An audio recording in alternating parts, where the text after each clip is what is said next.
আজ দুপুরে মা বলল, সন্ধ্যায় বৃষ্টি না হলে মহিষমর্দিনী তলায় যাবি? যেমন ভাবনা তেমন কাজ।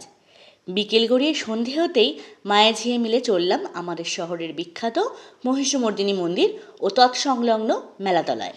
আনুমানিক প্রায় 350 বছরেরও পুরনো এই পুজো শুরু হয় জ্যৈষ্ঠ মাসের শুক্লপক্ষের ষষ্ঠী, অর্থাৎ অরণ্য ষষ্ঠী বা জামাই ষষ্ঠীর দিন। এখানে মা মহিষমর্দিনীর দুপাশে থাকেন মহাদেব ও গণেশ। যেন জামাই ষষ্ঠী দিন স্বামী ও পুত্রকে সঙ্গে করে নিয়ে বাপের বাড়ি এসেছেন মা। কার্তিক, সরস্বতী, লক্ষ্মী এখানে অনুপস্থিত।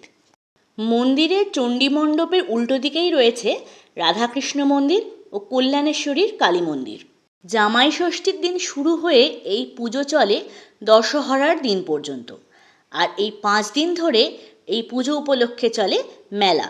বাচ্চাদের জন্য খেলনা, ঘর সাজানোর সরঞ্জাম বা নিত্য প্রয়োজনীয় গৃহস্থালির সব জিনিসই থাকে এই মেলায়। হরেক মালের পসরা নিয়ে বসেন দোকানিরা। মহিষমর্দিনী মন্দিরে পুজো দিতে বা দর্শন করতে আসা দর্শনার্থীরা তাদের থেকে দরদাম করে কিনে নেন প্রয়োজনীয় বা পছন্দের জিনিসটি।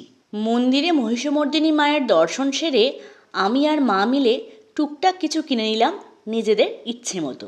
মন্দিরের পাশেই এই পুকুরে আগে প্রতিমা নিরঞ্জন করা হতো, তবে এখন আর এখানে বিসর্জন না দিয়ে দশহরার দিন গঙ্গায় নিয়ে যাওয়া হয় প্রতিমা। মেলায় এসে গরম জিলিপি না খেলে হয়, তাই গরম গরম জিলিপি ভাজা হচ্ছে দেখে কিনে নিলাম বাড়ির জন্য, সেই সঙ্গে একটু চীনাবাদাম আর গুড়কাঠিও।